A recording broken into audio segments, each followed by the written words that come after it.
لا يزال الخير حيا لا يزال إن في الدنيا سلاما وظلال. بسم اللہ الرحمن الرحیم. الف لام را تلک آیات الکتاب المبین. الف لام را یہ حروف مقطعات ہے.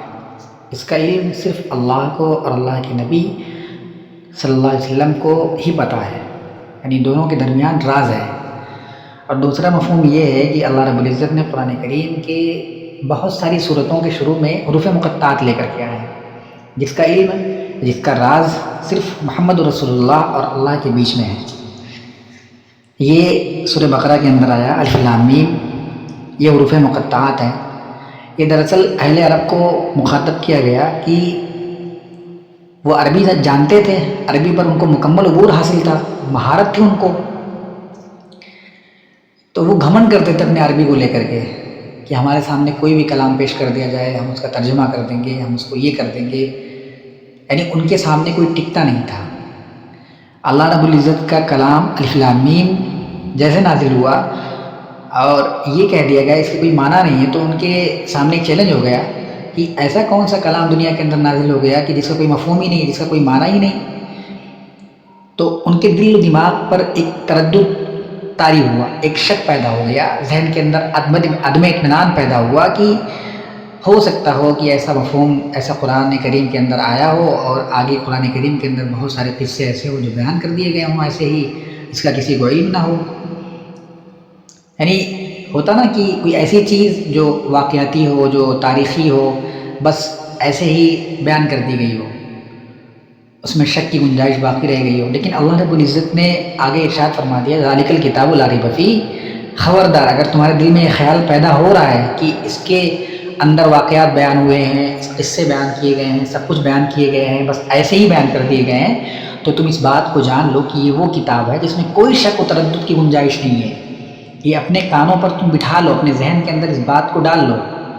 یہ کوئی گنجائش باقی نہیں اس کے اندر. آگے ارشاد فرمایا تلک آیات الکتاب المبین، یہ واضح کتاب کی آیتیں ہیں. انا انزلناہ قرآنا عربیا لعلکم تعقلون، بے شک ہم نے اس قرآن کو عربی زبان میں اتارا شاید کہ تم سمجھ جاؤ. اس میں اشارہ ہے ان یہود کی طرف جو اللہ کے رسول صلی اللہ علیہ وسلم سے یوسف علیہ السلام کے قصے کے متعلق، آل یعقوب کے متعلق مصر سے، شام سے مصر کیوں منتقل ہوئے تھے، یہ سب سوال کرتے تھے. اور ان کو اس سوال کا علم ان کی کتاب، یعنی جو آسمانی کتابیں نازل ہوئی تھیں ان کی کتاب میں موجود تھا. تو لہذا ان کے علم میں یہ بات تھی کہ اگر ہم یہ سوال اللہ کے رسول سے کریں گے تو اگر یہ عام انسان ہوں گے تو نہیں بتلا پائیں گے، اگر یہ اللہ کے نبی ہوں گے تو یہ بتلا دیں گے. لہذا انہوں نے آزمائش کرنا چاہیے اللہ کے نبی صلی اللہ علیہ وسلم کی کہ پوچھیں جانتے ہیں کہ نہیں جانتے ہیں، آزمانا چاہا. لہذا انہوں نے،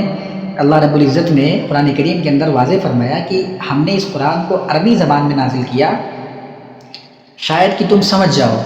اور دوسرا مطلب یہ ہے کہ اللہ کی سنت یہ ہوتی ہے کہ جب کبھی کسی قوم کی طرف اپنے پیغمبروں کو بھیجتا ہے تو ان کو انہی کی زبان عطا کرتا ہے تاکہ ان کے پاس یہ بہانہ نہ رہ جائے کہ بھائی ہمارے پاس ایسا کلام ہے جو انگلش میں تھا،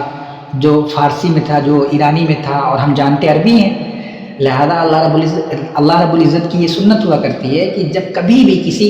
قوم کی طرف کسی پیغمبر کو، کسی انبیاء کو بھیجتا ہے تو وہی زبان عطا کرتا ہے. تو اس لیے یہاں پر تاکید کر دی گئی ہم نے اس قرآن کو عربی میں نازل کیا. اہل یہود عربی تھے، عربی جاننے والے تھے، تاکہ وہ ایمان لے آئیں اللہ کے نبی صلی اللہ علیہ وسلم پر اور اللہ پر. اور آگے فرمایا لعلکم تعقلون، شاید کہ تم سمجھ لو گے. اللہ رب العزت نے شاید اس لیے استعمال کیا کہ ان کو مخاطبوں کے دل کا حال معلوم تھا، کیونکہ وہ پہلے سے کرتے چلے آئے تھے. وہ انبیاء کا قتل کیے تھے، وہ نبیوں کو جھوٹا ٹھہرائے تھے، الزام لگائے تھے، بہتان تراشی کیے تھے، الزام تراشی کیے تھے.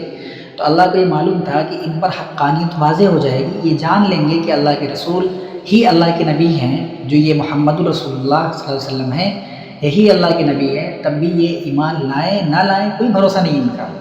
اس لیے لعل کا صیغہ، یعنی لعل کا جملہ استعمال کیا گیا. آگے ارشاد فرمایا نحن نقص علیک احسن القصص بما اوحینا الیک ھذا القرآن، کہ ہم آپ پر ایک بہترین قصے کو بیان کرتے ہیں، ایک ایسا قصہ جو بہت بہترین ہے اس قرآن کے ذریعے سے جو ہم نے آپ کی طرف وحی کی۔ وَإِن كُنتَ مِن قَبْلِهِ لَمِنَ الْغَافِلِينَ، اس سے پہلے بالکل بے خبر تھے آپ ان سب واقعات سے، بالکل آپ کو جانتے ہی نہیں تھے، آپ بالکل امی تھے، آپ کو کچھ نہیں پتہ تھا۔ یہ تنبیہ دی گئی ہے اہل یہود کو، کیونکہ وہ جو سوال کرتے تھے اللہ کے رسول صلی اللہ علیہ وسلم سے کہ آپ بتلائیں کہ آل یعقوب شام سے مصر کیوں منتقل ہوئے تھے، یوسف علیہ السلام کا قصہ کیا تھا۔ اب چونکہ ان کی آسمانی کتابوں میں یہ سب باتیں موجود تھیں، ان کو اس بات کا علم تھا کہ اگر یہ سوال ہم کریں گے تو یہ واضح ہو جائے گا کہ یہ پیغمبر ہیں یا عام انسان ہیں۔ انہوں نے سوال کیا، اللہ کے رسول صلی اللہ علیہ وسلم نے قرآن کے ذریعے سے جو آپ پر وحی کی گئی ان سب اس کے ذریعے سے ان سب واقعات کا تفصیلی تذکرہ لوگوں کے سامنے بیان کیا۔ یہ ایسا سا واقعہ تھا، لہذا آپ اس سے پہلے بالکل بے خبر تھے، کوئی واقعہ ان کو نہیں پتہ تھا۔ یہ کیسے معلوم چلا؟ یہ وحی کے ذریعے سے ہی معلوم چلا، قرآن کے ذریعے سے ہی تو معلوم چلا۔ تو یہود پر یہ چیز واضح ہو گئی کہ یہ اللہ کے پیغمبر ہیں۔ پھر بھی ان کی ایک ضد تھی، ہر دھرمی تھی کہ وہ ایمان نہیں لے کر کے آئے، سرکشی کر گئے، بغاوت اختیار کر گئے اللہ رب العزت کے مقابلے میں۔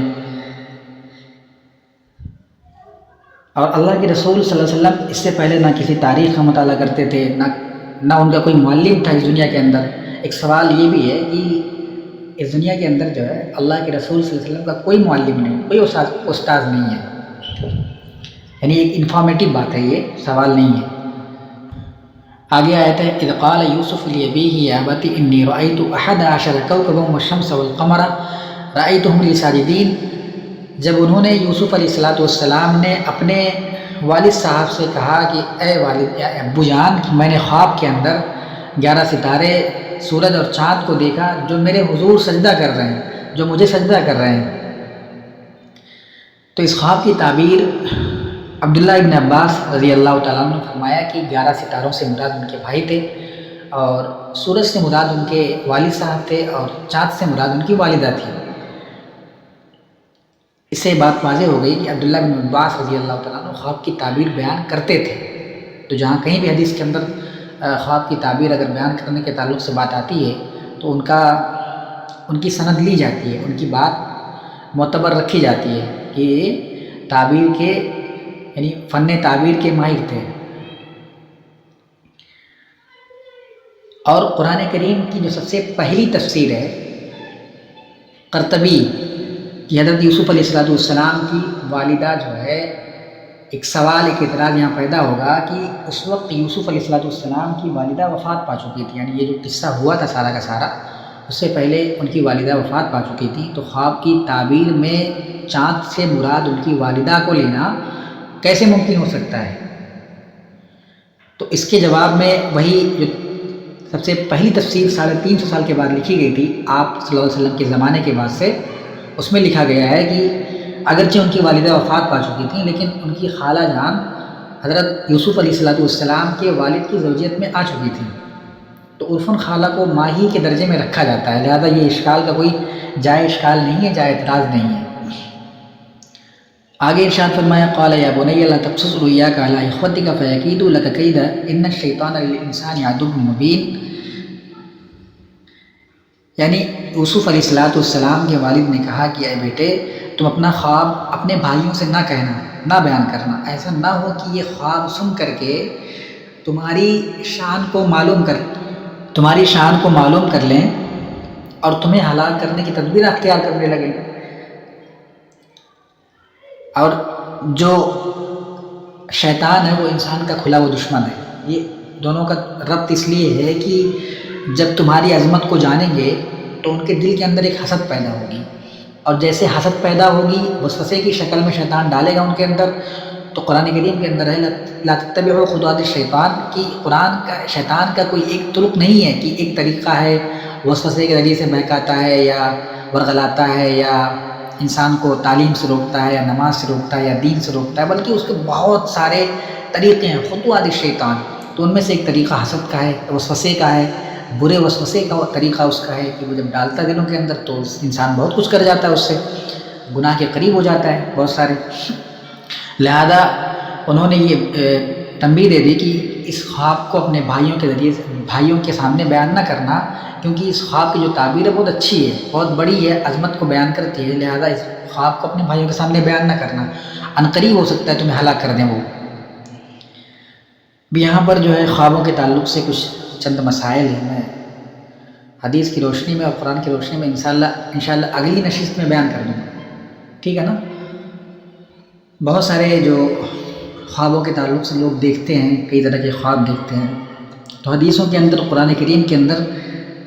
ایک ترتیب سے ذکر کیا گیا ہے، اس ترتیب کو میں انشاءاللہ بیان کر دوں گا اگلی نشست میں۔ یہاں پر تفسیر پر جو ہے صرف ہم وہ رکھتے ہیں، اکتفا کرتے ہیں۔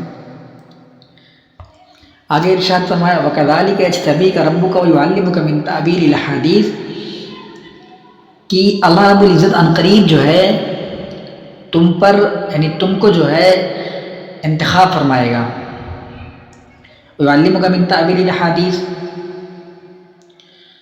کہ اللہ تعالیٰ آپ کو جو ہے خواب کی تعبیر کا بھی علم دیں گے، یعنی باتوں کو ٹھکانے پر لگانے کا بھی علم دیں گے۔ ایک دوسری عزت یہ سمجھے کہ نبوت دیں گے آپ کو۔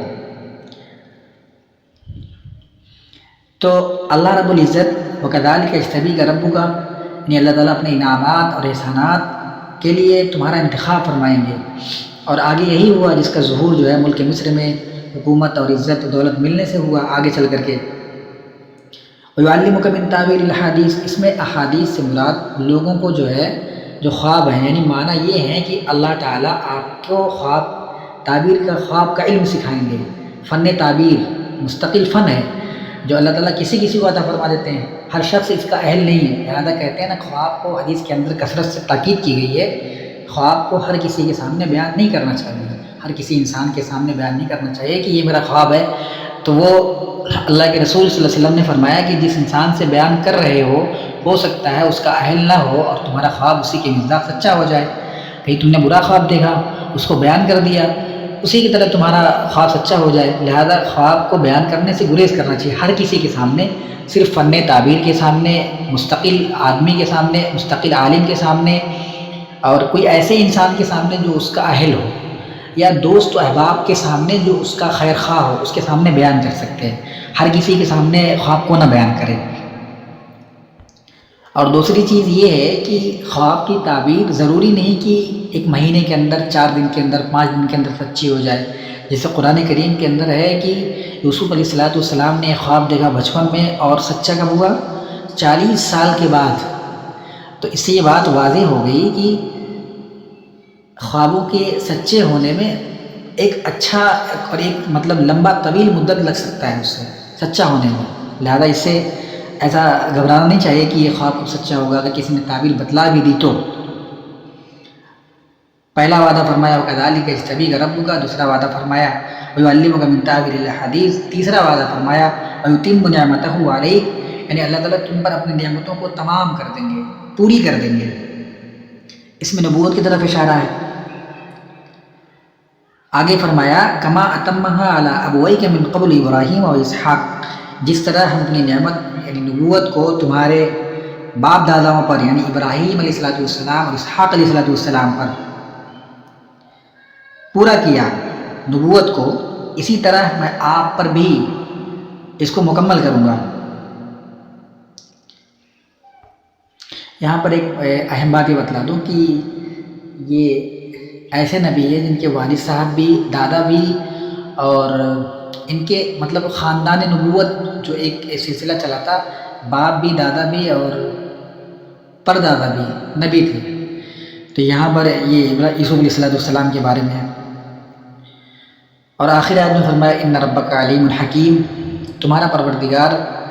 بڑا علم اور بڑی حکمت والا ہے، اس کے لیے کوئی مشکل نہیں کوئی فن سکھا دے، کسی کو تعبیر کا فن سکھا دے، فلسفے کا فن سکھا دے، کسی کو فقیہ بنا دے، کسی کو عالم بنا دے، کسی کو مجتہد بنا دے، کسی کو کچھ بھی بنا سکتا ہے وہ، اس کے پاس اتنی حکمت ہے، اتنا علم ہے، سب کچھ ہر کسی کو عطا کر سکتا ہے۔ تو یہاں پر یہ چیز ان ربک علیم حکیم، کہ فن جو ہے کسی کا فن، تعبیر کا فن، نبوت کا فن، نبوت کے اجزاء، وہ جس طریقے سے اللہ کے رسول صلی اللہ علیہ وسلم تک عطا کیے گئے نبوت کا، اس کے بعد لوگوں میں بزرگیت کا، اولیاء کا، فقیہ کا، تابعی کا اور ایسے ایسے علم جو دنیا کے اندر رائج ہیں، جو چلتے ہیں، وہ اللہ رب العزت نے اپنی حکمت سے لوگوں کو عطا کیا. تو اللہ رب العزت اس چیز پر قادر ہے، تو اس میں شک نہیں کرنا. اللہ رب العزت نے بے شک کہہ کر کے آگے ارشاد فرما دیا ان ربک علیم حکیم، بے شک تمہارا رب جو ہے وہ ہر چیز پر حکمت والا ہے، وہ ہر چیز کو جانتا ہے، حکمت والا، بڑا حکمت والا ہے. آج اسی پر اکتفا کرتے ہیں، انشاءاللہ اگلی نشست میں آگے اس کے بیان کریں گے. وآخر دعوانا الحمدللہ رب العالمین. دعا پڑھ لیں اور